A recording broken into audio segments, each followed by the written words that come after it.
दोस्तों, हर व्यक्ति यह बात भली भांति जानता है कि उसे एक न एक दिन इस दुनिया को छोड़ना ही होगा, इस दुनिया को अलविदा कहना ही होगा। लेकिन उसके बाद भी हर एक व्यक्ति, हर एक इंसान हमेशा यही सोचता है कि अभी तो मैं 70-80 साल जीऊंगा और तब तक तो मुझे मृत्यु नहीं आने वाली। फिर चाहे कुछ भी क्यों ना हो जाए।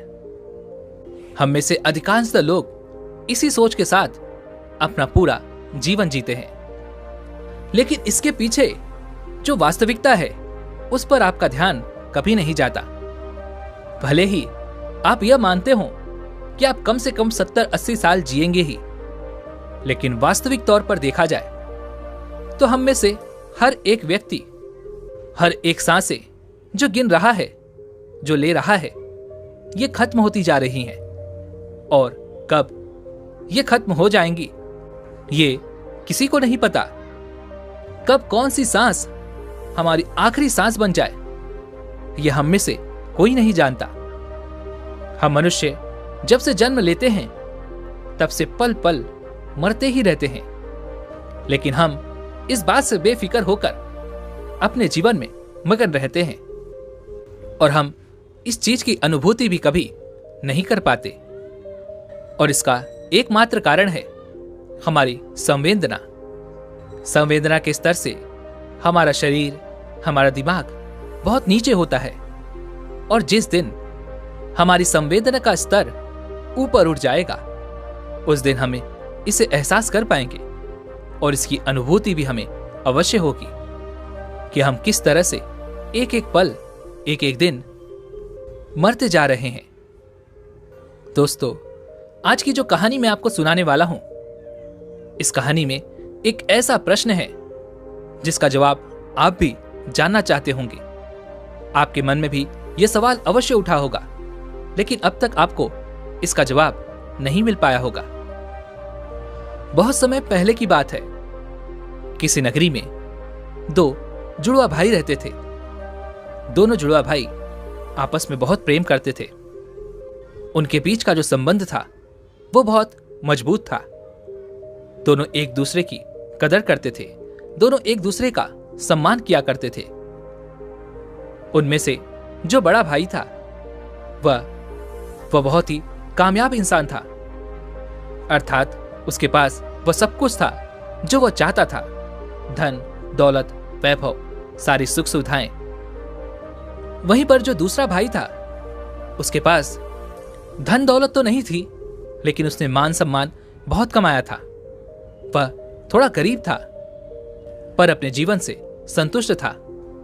दोनों भाई अपने जीवन को मजे में जी रहे थे। देखते ही देखते समय बीतता गया। समय के साथ साथ वो दोनों अब बूढ़े हो चले थे। अब उनके पास अपने पूरे जीवन का केवल कुछ समय ही शेष बचा हुआ था। और ये ऐसा समय था जब दोनों भाइयों की परिस्थितियां लगभग एक जैसी थी। जिसने बहुत अधिक धन कमाया था उसने भी अपना जीवन जैसे तैसे ही काटा, और जिसने मान प्रतिष्ठा कमाई थी, जिसके पास उतना धन नहीं था, उसका भी जीवन जैसे तैसे ही कट रहा था। तब उन्हें यह एहसास होने लगा कि हमने अपने जीवन में जो कुछ भी हासिल किया उसका क्या अर्थ हुआ। वे दोनों यह सोच रहे थे कि हमने जीवन भर इतनी मेहनत की, इतना कुछ अपने लिए कमाया, लेकिन यह सब कुछ व्यर्थ ही रह गया। जिस कारण वे लोग बहुत परेशान रहने लगे थे और अपने जीवन की इस यात्रा को खत्म करने से पहले वे अपने सभी सवालों के जवाब जानना चाहते थे। एक दिन बड़े भाई के एक मित्र ने जब अपने मित्र को बहुत उदास देखा तो उसने उससे उसकी उदासी का कारण पूछा। तब उसने अपनी सारी आपबीती अपने मित्र को बता दी। इस पर बड़े भाई का मित्र कहता है, यहां पास ही में एक बौद्ध भिक्षु रहते हैं। उनके आश्रम में भीड़ लगी रहती है। वे सभी के हर प्रश्न का जवाब देते हैं। तुम वहां पर चले जाओ, तुम्हारे जो भी प्रश्न है वह उसका उत्तर तुम्हें अवश्य देंगे। वह बहुत ज्ञानी हैं, उनकी ख्याति दूर दूर तक फैली हुई है। दूर दूर से लोग अपने सवालों के जवाब जानने के लिए उनके पास आते हैं। तुम भी वहां जाकर अवश्य एक बार अपने सवाल पूछ कर देखो। मुझे यकीन है तुम्हें तुम्हारे सवालों के जवाब वहीं पर मिलेंगे। वह दोनों भाई उन बौद्ध भिक्षु के पास पहुंच जाते हैं और अपने सवालों के जवाब जानने के लिए बहुत उत्सुक होते हैं। जब वह वहां पर गए तो उन्होंने देखा कि वह बौद्ध भिक्षु ध्यान में लीन थे। तो उन्होंने खड़े होकर वहीं पर इंतजार करना उचित समझा। जब वह बौद्ध भिक्षु अपने ध्यान से बाहर आए, जब उन्होंने आंखें खोली तो उन्होंने देखा कि दो वृद्ध उनके सामने खड़े हैं। तब उन्होंने उनके यहां पर आने का कारण पूछा। तभी बड़े भाई ने कहा, हे महाराज, मैं आपसे अपने सवालों का जवाब जानना चाहता हूं। मेरे मन में कई सवाल हैं और मुझे उनके जवाब चाहिए। मैंने सुना है कि आप किसी को खाली हाथ नहीं जाने देते। आप सभी की समस्या का निवारण करते हैं। आप सभी की शंकाओं को दूर करते हैं। इसलिए हम आपके पास आए हैं और हमें पूरी उम्मीद है कि आप हमारे सभी सवालों का जवाब भी हमें अवश्य देंगे। इस पर वह बौद्ध भिक्षु मुस्कुराने लगे और कहते हैं, बेटा, मेरे पास तुम्हारे सभी सवालों का जवाब है या नहीं, यह तो तुम्हारे सवाल पर निर्भर करता है। लेकिन मेरे पास इतना समय नहीं है कि मैं तुम्हारे सभी सवालों का जवाब दे सकूं। लेकिन हां, अगर तुम इन सभी सवालों का निचोड़ निकालकर मुझे केवल एक प्रश्न दो तो मैं इसका उत्तर तुम्हें अवश्य दे सकता हूं। अर्थात जीवन के सारे सवालों को एक ही सवाल में पेश करो तो मैं तुम्हारी मदद अवश्य कर सकता हूं। उन बौद्ध भिक्षु की यह बात सुनकर दोनों बड़े चिंतित हो गए। उन्हें यह समझ नहीं आ रहा था कि आखिर अपने पूरे जीवन के इन प्रश्नों को केवल एक प्रश्न में कैसे परिवर्तित किया जाए। दोनों सोच में पड़ गए। दोनों ने काफी देर सोच विचार किया, चर्चा की और उसके बाद बड़ा भाई कहता है, हे महाराज, यह तो बड़ी विचित्र बात है कि अपने जीवन के सारे सवालों को केवल एक सवाल में परिवर्तित करके हम आपसे कैसे पूछ सकते हैं। हमने बहुत प्रयास किया, हमने आपस में बातें भी की, लेकिन हम इन सभी सवालों को एक सवाल में परिवर्तित ना कर सके। लेकिन उसके बाद हमने कुछ देर और सोचा विचारा कि हमें किसी भी तरह से केवल एक सवाल ही पूछने का मौका मिला है, जिस कारण हम दोनों भाइयों ने आपस में सहमति करके अपने जीवन को केवल एक सवाल में पिरो दिया है। और यह सवाल मैं अब आपसे पूछना चाहता हूं, क्या मुझे आज्ञा है? तभी वो बौद्ध भिक्षु कहते हैं, अवश्य, जो तुम पूछना चाहते हो पूछ सकते हो। तभी वो बड़ा भाई कहता है, हे महाराज, हम दोनों भाई हैं और हम दोनों ने अपने जीवन को संतोषजनक जिया है। एक तरफ जहां मैंने खूब सारा धन इकट्ठा किया, वैभव और सारी सुख सुविधाएं इकट्ठा की, वहीं पर मेरे भाई ने अपने जीवन में मान प्रतिष्ठा इकट्ठा की और अपने जीवन को संतोषजनक जिया। लेकिन अब हमारे जीवन का वह समय आ चुका है कि हम कभी भी अब मृत्यु को प्राप्त हो सकते हैं। लेकिन अब हमारे मन में एक अजीब सा प्रश्न है और वह यह है कि हमें लगता है कि हमने जीवन में जो कुछ भी पाया है, जो कुछ भी इकट्ठा किया है, यह सब कुछ व्यर्थ है। जैसे हमारे मन के कोने में कहीं कुछ खालीपन सा है, जिसके कारण हमें ऐसा प्रतीत होता है कि मानो हमने अपने जीवन में कुछ खो दिया है। लेकिन वह क्या है, यह मैं समझ नहीं पा रहा। हमने जो कुछ भी इकट्ठा किया है, धन, वैभव, मान सम्मान, सारी सुख सुविधाएं, वो तो सब यहीं रह जाएंगी। तब फिर ऐसे मूल्यों का क्या फायदा जिसके लिए हमने यह जीवन जिया? जो कुछ हमने इकट्ठा किया, जब वो सब हमारे साथ जाने वाला ही नहीं, वह सब कुछ यहीं पर खत्म हो जाएगा। हमने अपने मूल्यों के लिए अपने जीवन को दांव पर लगा दिया, अपने आदर्शों के लिए अपने जीवन को दांव पर लगा दिया। हमने बहुत अच्छे अच्छे रिश्ते बनाए, अपने आदर्शों को, अपने मूल्यों पर दान कर दिया, यह सोचकर कि हमारे मूल्य, हमारे आदर्श बचे रहें। लेकिन जब हमने पीछे मुड़कर देखा तो हमें यह एहसास हुआ कि जिस मूल्य और जिस आदर्श को हम पीछे छोड़कर यह सोच रहे थे कि वह बचा रहेगा, वह तो एक ताज की तरह हमारे सर पर ही है। तो ऐसे मूल्यों का क्या फायदा जिसे मौत जब चाहे पूरी तरह से नष्ट कर दे, बर्बाद कर दे? क्या हमें अपने जीवन में इतनी मेहनत नहीं करनी चाहिए थी? क्या हमने जो कुछ भी हासिल किया यह सब व्यर्थ हो गया?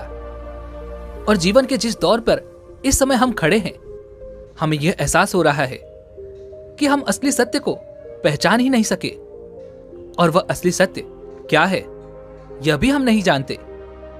लेकिन इस सत्य को जाने बिना भी हम अपने जीवन को त्यागना नहीं चाहते। जब हम यह सोचते हैं तो हमारा मन डर के मारे कांप उठता है। हमारे मन में एक अजीब सी पीड़ा उठती है। हम यह नहीं जानते कि वह क्या है और क्यों है, लेकिन हमें तो बस यह जानना है कि आखिर वह सत्य है क्या, आखिर वह खालीपन है क्या। इसलिए हे महाराज, आज हम आपके पास आए हैं कि आप हमारे सवालों का जवाब देंगे। इसलिए हम दोनों आपके सामने हाथ जोड़ते हैं और अपने इस सवाल का जवाब चाहते हैं। हम पर कृपा करें।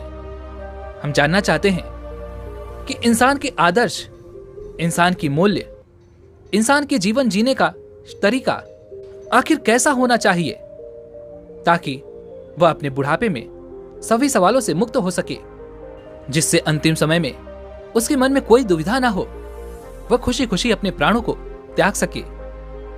प्राण त्यागते वक्त हमारे मन में कोई संकोच ना हो कि हमने अपने जीवन में यह कभी छोड़ दी है।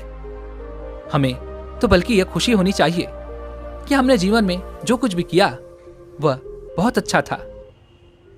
उन दोनों का यह सवाल सुनकर वह बौद्ध भिक्षु एक पल के लिए सोच में पड़ गए। उन्होंने काफी देर सोच विचार कर इसका जवाब देना शुरू किया। बेटा, हम मनुष्य हमेशा अंधकार में जीते हैं। हमें लगता है कि हमारे जीवन का कोई अंत नहीं। हम तो यहां पर सदा के लिए जीने आए हैं, इसलिए हम केवल मौज मस्ती में अपना समय यूं ही व्यर्थ करते रहते हैं। उन चीजों को इकट्ठा करने में अपना समय लगाते हैं जो हमारे किसी काम की नहीं।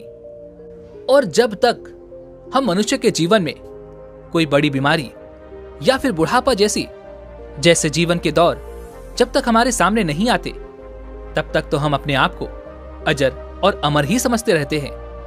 और हम इस अंधकार में जीते हैं कि हमारा मौत भी कुछ नहीं बिगाड़ सकती।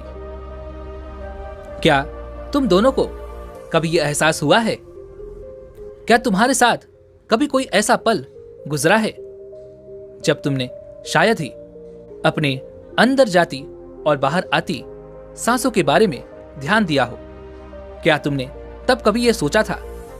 क्या तुम्हें तब कभी यह एहसास हुआ था कि यह तुम्हारी सांसें जो अभी चल रही हैं, यह कब आखिरी सांस बन जाए?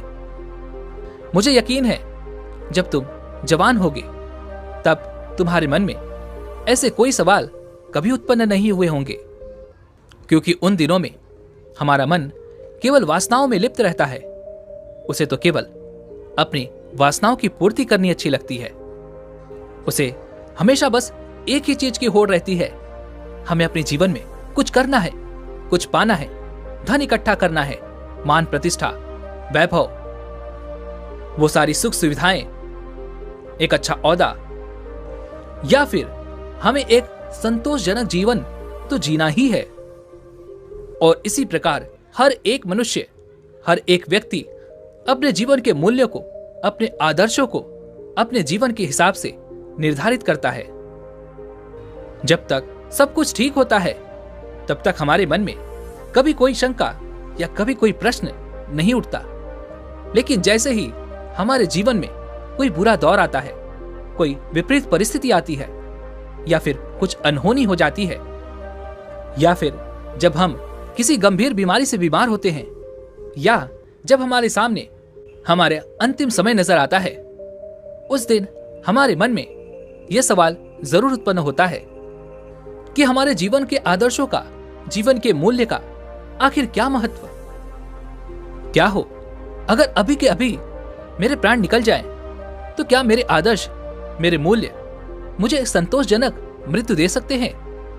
परिपूर्णता से इस जीवन को त्यागने का साधन दे सकते हैं? और उस वक्त हमें यह भी एहसास हो जाता है, हमारे जीवन के जो मूल्य हैं, जो आदर्श हैं, ये सभी इस जमाने की देन है, जो इस समाज ने हम पर डाला है। और इस बोझ को लिए हम अपना पूरा जीवन इसी तरह से व्यतीत कर देते हैं। तुमने देखा होगा कि हम में से अधिकांश लोग अपने जीवन में मान सम्मान, प्रतिष्ठा और धन इकट्ठा करने में लगे रहते हैं, और इसी प्रकार उनका जीवन यूं ही समाप्त हो जाता है, और उनके जो जीवन के मूल्य हैं, जो जीवन के आदर्श हैं, वो यहीं पर रह जाते हैं। लेकिन यह आदर्श केवल एक मात्र कागज की नाव के समान है, और जब तेज बारिश होती है तो कागज की नाव तहस नहस हो जाती है।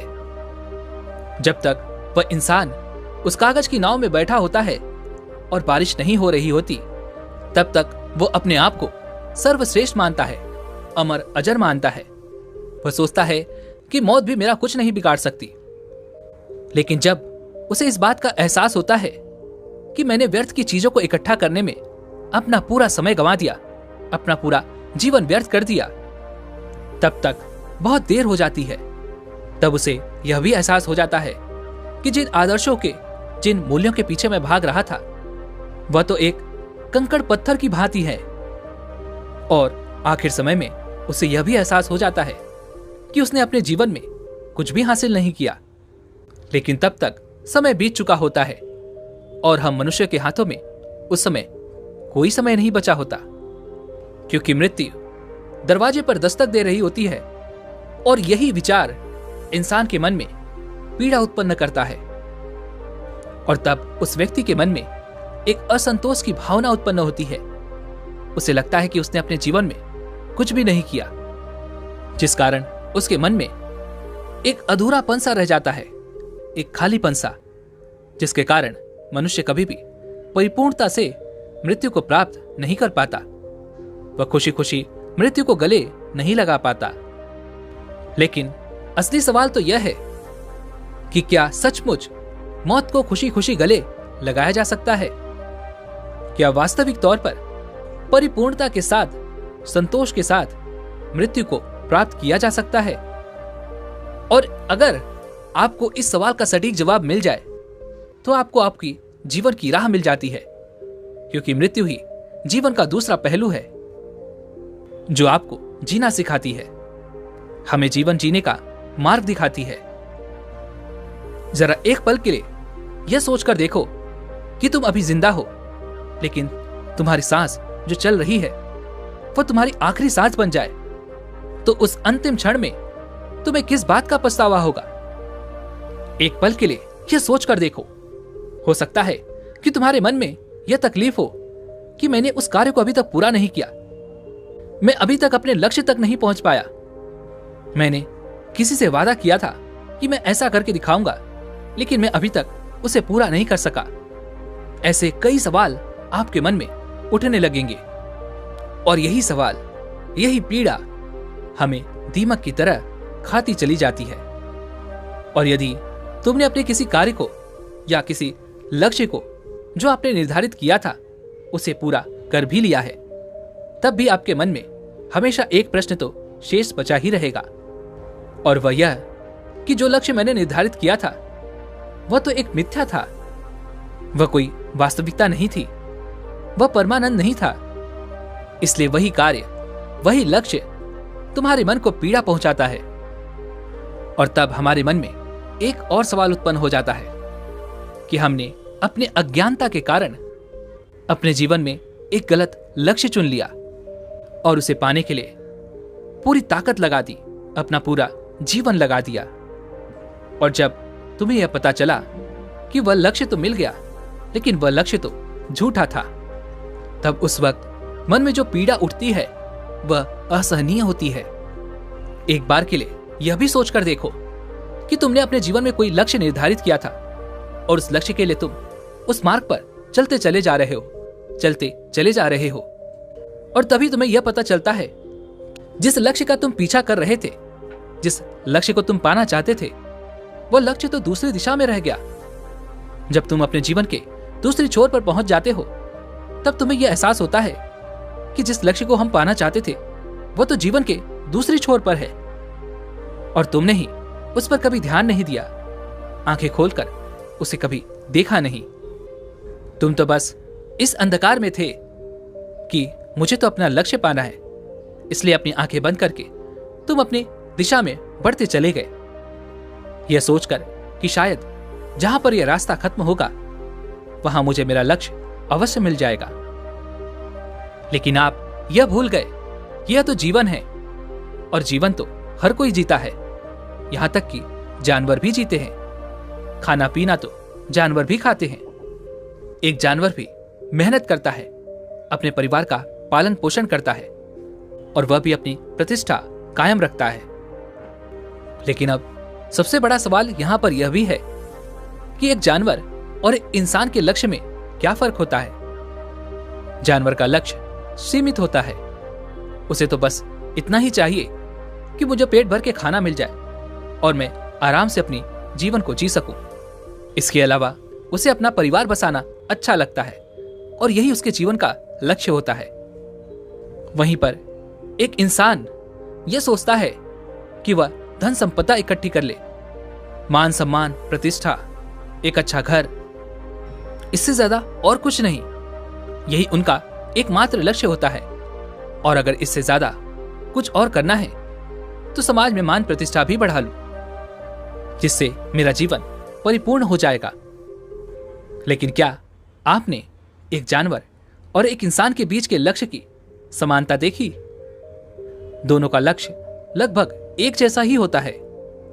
उन्हें भी मेहनत करके अपने परिवार का पालन पोषण करना है, पेट भर के खाना खाना है और इधर हर एक व्यक्ति को मान सम्मान, प्रतिष्ठा, अपना परिवार और धन इकट्ठा करना है। तो जब दोनों के लक्ष्य लगभग एक जैसे ही हैं और दोनों का जीवन लगभग एक जैसा ही है, तो फिर हम इंसानों को यह अहंकार क्यों है कि हम एक इंसान हैं?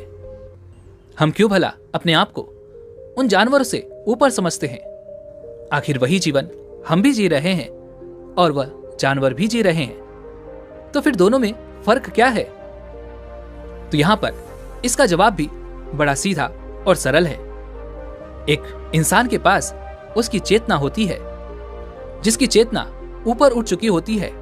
उसे इस बात का भली भांति एहसास होता है कि एक इंसान के पास चेतना का फर्क है, जानवरों में चेतना नहीं होती। लेकिन दूसरी तरफ इंसानों की चेतना ऊपर होती है और इसी चेतना का इस्तेमाल करके यदि आप चाहें तो परमात्मा को भी हासिल कर सकते हैं। लेकिन हम मनुष्य तो केवल इस समाज के हिसाब से चलते हैं। अपनी चेतना का इस्तेमाल केवल धन संपदा, मान प्रतिष्ठा और समाज में अच्छा बने रहने के लिए इस चेतना का छोटे छोटे चीजों के लिए इस्तेमाल करते हैं। किंतु यदि हम चाहें तो अपनी इस चेतना का इस्तेमाल करके हम जीवन को परमानंद की तरफ ले जा सकते हैं, जिससे हमें जीवन का आनंद भी आएगा, उस परमात्मा का ज्ञान पा सकते हैं। लेकिन यह चेतना हम समय के साथ धीरे धीरे बर्बाद कर देते हैं, हमें इसका कोई एहसास नहीं रह जाता। इसलिए जब जीवन का अंतिम समय आता है तो हमारे मन में एक पीड़ा उठती है, हमारे मन में एक तकलीफ रहती है और वही हमें यह एहसास भी कराती है कि जो कुछ भी हमने अपने जीवन में हासिल किया है कुछ कंकड़ पत्थर के समान है। और यही कारण है कि जब हमारा अंतिम समय आता है तो हमारे भीतर कई तरह के सवाल होते हैं और हमें कई तरह की तकलीफें भी उत्पन्न होती हैं, जिस कारण एक मनुष्य परिपूर्णता के साथ कभी मृत्यु को प्राप्त नहीं कर पाता। और तब समाज के वो सारे मूल्य, सारे आदर्श हम पर बोझ बनकर रह जाते हैं। उनका हम पालन तो करते हैं, लेकिन अधूरे चित्त के साथ, क्योंकि वह तुम्हारी खोज नहीं है, यह तो समाज की खोज है और इस समाज ने यह बोझ तुम पर डाला है। लेकिन जब हम अपनी चेतना का इस्तेमाल करते हैं तो हमें यह अच्छी तरह से समझ में आ जाता है कि जिस आदर्श, जिस मूल्यों के लिए हम जी रहे हैं, उसे हम अच्छी तरह से समझ पाते हैं, उसे अच्छी तरह से पहचान पाते हैं। और उस दिन यह आदर्श, ये जीवन के मूल्य हम पर बोझ नहीं बन पाते, बल्कि यह हमारे जीवन के लिए एक दिशा का काम करते हैं, हमें एक रास्ता प्रदान करते हैं। इसलिए हर इंसान के जीवन में यह एक लक्ष्य तो होना ही चाहिए कि वह अपने जीवन में चेतना स्तर को ऊपर उठा सके, जीवन के अपने हर एक पल, हर एक क्षण को चेतना के भाव से जी सके, अच्छी तरह से समझ सके, उसे पहचान सके। क्योंकि आप ये बात तो बहुत अच्छी तरह से जानते ही होंगे कि हमारा जीवन दो पहलुओं में विभाजित है, सुख और दुख। और जब हम चेतना से ऊपर उठ जाते हैं तब हमें यह भी एहसास हो जाता है कि सुख और दुख, ये दोनों में ही हमारा एक समान का हिस्सा है। और तब मनुष्य का चैतन्य उसे ये बताता है कि यह तो एक परिस्थिति है जो आज नहीं तो कल गुजर जाएगी। तब उसका मन कभी भी विचलित नहीं होता और तब वह इंसान सुख और दुख में लिप्त ना होकर अपने जीवन को अलग होकर जी सकता है। तब उसे यह एहसास होता है कि मैं तो इस सुख और दुख में शामिल ही नहीं हूं। और जब यह भाव उस व्यक्ति के अंदर पैदा हो जाता है तो सारे व्यर्थ के लक्ष्य, जिनके पीछे भागने और दौड़ने की यह प्रतिस्पर्धा चलती रहती है, वह हमेशा के लिए खत्म हो जाती है। और तब जीवन का केवल एक ही लक्ष्य रह जाता है और वह है आत्म चैतन्य। लेकिन जो व्यक्ति आत्म चैतन्य से दूर रहता है, उसका जीवन एक मिट्टी के घर के समान होता है। जब तक वह घर सुरक्षित है तब तक उसे लगता है, तब तक उसका जीवन खुशियों से भरा रहता है और वो अपने आप को सर्वश्रेष्ठ मानता है। लेकिन जैसे ही कोई आंधी या तूफान उस घर को तोड़ देता है, तब उसे यह यकीन हो जाता है कि मेरा तो यह मिट्टी का घर था जो टूट गया और मैं व्यर्थ ही इस मिट्टी के घर के अंदर अपने आप को सुरक्षित और अपने आप को सर्वश्रेष्ठ मानता था। तब उसे यह एहसास होता है, तब वह पश्चाताप करता है, रोता है, बिलखता है और उसे यह भी पता चल जाता है कि वह व्यर्थ ही अपने जीवन को सबसे मूल्यवान समझ रहा था। लेकिन तब रोकर क्या फायदा होगा, सब कुछ तो बीत चुका, वह समय तुम्हारे हाथों से निकल चुका। अब जो भी क्षण तुम्हारे हाथों में है उस समय का इस्तेमाल करो। जीवन के आखिरी समय में पश्चाताप करके क्या फायदा, क्योंकि जो भी समय आपके पास बचा है आप चाहें तो उसका इस्तेमाल कर सकते हैं। कहा जाता है ना, जहां जागो वहीं सवेरा। अपने भीतर की चेतना को पैदा करने के लिए केवल एक पल ही काफी है और आपका पूरा जीवन एक पल में रूपांतरित हो जाता है। और अगर अब से भी आपके मन में चैतन्य पैदा हो जाता है और आपको यह लगता है कि जीवन क्या है, क्यों है और इस जीवन का असली अर्थ क्या है, यदि तुम इसे भलीभांति जान पाते हो तो तुम्हारा अवचेतन मन इस बात को भलीभांति समझ पाता है, जिस कारण तुम्हारा पूरा जीवन इस पल में रूपांतरित हो जाएगा। और तुम्हारा जितना भी बचा हुआ जीवन है उसे जीने पर तुम्हें पश्चाताप भी नहीं होगा। तुम अपने जीवन को जागरूक होकर जियोगे, पूरे होश में जियोगे। इसलिए अपने जीवन को इस तरह से जियो जैसे वह आपका आखिरी दिन हो। अपने हर एक कार्य को ध्यानपूर्वक देखो, समझो। आपके अंदर उठने वाली विचार, आपके अंदर उठने वाली भावनाएं, उन चीजों को ध्यान से देखो, समझो, जिससे आपके जीवन की एक नई शुरुआत होगी। एक ऐसा व्यक्ति जिसका चैतन्य जाग उठा हो। और ऐसे व्यक्ति के लिए हर एक दिन अनोखा होता है, खास होता है। आपके लिए हर एक सुबह नई होगी, हर एक शाम अनोखी होगी। सोचो, अगर हम अपने जीवन को कुछ इस तरह से बना ले तो हमारा जीवन कितना रूपांतरित हो जाएगा और हर दिन हमारे लिए एक नया सूरज निकलेगा। हर दिन हमारे लिए अनोखा बन जाएगा। हर दिन हमारे लिए चैतन्य के स्तर को ऊपर उठाने की एक सीढ़ी बन जाएगा। लेकिन हम मनुष्य अपने जीवन में व्यर्थ की चीजों के पीछे भागते रहते हैं, कंकड़ पत्थर इकट्ठा करते रहते हैं, अपने जीवन में ऐसे लक्ष्यों को निर्धारित करते हैं जिसका कोई अर्थ ही नहीं। हम व्यर्थ की धन संपदा, मान प्रतिष्ठा के पीछे भागते रहते हैं, जो एक न एक दिन मिट्टी में मिल ही जाएगा, और तब हमें अपना जीवन व्यर्थ लगने लगता है। लेकिन यदि आपका मन चैतन्य से भर जाए तो आप हर चीजों का लाभ उठा सकते हैं। आप हर पल को भरपूर जी सकते हैं, हर एक क्षण आपकी मुट्ठी में होगा। लेकिन यदि आपका मन चैतन्य से भरा नहीं होगा तो आप उस पल मौजूद ही नहीं होंगे। तो भला आप उस पल को कैसे जिएंगे? उस पल क्या घट रहा है यह आपको पता तक नहीं होगा, और जब वह घटना होकर गुजर जाएगी तब आपको एहसास होगा। तब आप अपनी परिस्थिति को दोष देंगे कि मैंने तो अपने जीवन में अच्छे लक्ष्य, अच्छे आदर्श, अच्छे मूल्य निर्धारित किए थे। लेकिन आप यह भूल जाते हैं कि केवल लक्ष्य को निर्धारित करने से आप अच्छा जीवन नहीं जी सकते, अपने जीवन को आनंदमय नहीं बना सकते, और तो और आप अपने जीवन को जीना नहीं सीख सकते। यही तो परम सत्य है, और यही हमारे मन का आखिरी सवाल, अर्थात बुढ़ापे का आखिरी सवाल। इसका जवाब तो उन दोनों को मिल गया, लेकिन क्या आपको मिला? दोस्तों, अगर आप अभी भी अपने जीवन को चैतन्य होकर, जागरूक होकर जीना सीख जाते हैं तो आप अपने जीवन को परम आनंद की ओर ले जा सकते हैं। आप अपने जीवन के हर पल का, हर क्षण का आनंद उठा सकते हैं। लेकिन अभी भी अगर आप अपने जीवन में चैतन्य को प्राप्त नहीं करते तो इस जीवन के अंतिम समय में आपको भी केवल पश्चाताप ही होगा। तब उस समय आप केवल इस सोच में रह जाएंगे कि मैंने तो अपना इतना समय केवल सोते सोते गुजार दिया, मैंने अपना इतना समय केवल इधर उधर की बातों में लगा दिया।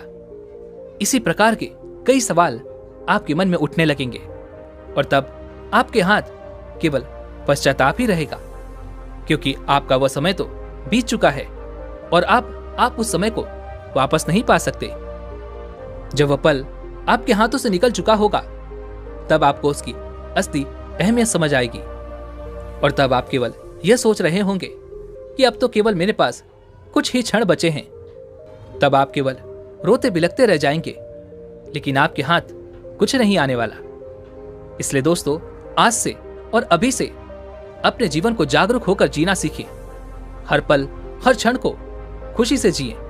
ऐसे जिए मान लो कि यह समय आपका आखिरी समय है, यह दिन आपका आखिरी दिन है, यह पल आपका आखिरी पल है, जिससे आपके लिए हर एक पल नया होगा, खास होगा और आप ही का होगा। दोस्तों, उम्मीद है कि आपने आज की इस वीडियो से जरूर कुछ न कुछ सीखा होगा। तो इस वीडियो को लाइक और अपने दोस्तों के साथ शेयर करना ना भूलें, और हमें ऐसे ही सपोर्ट करने के लिए चैनल को सब्सक्राइब और घंटी बटन को भी जरूर दबा दें। तो चलिए मिलते हैं इस एक और वीडियो में, तब तक के लिए अपना ख्याल रखें। धन्यवाद।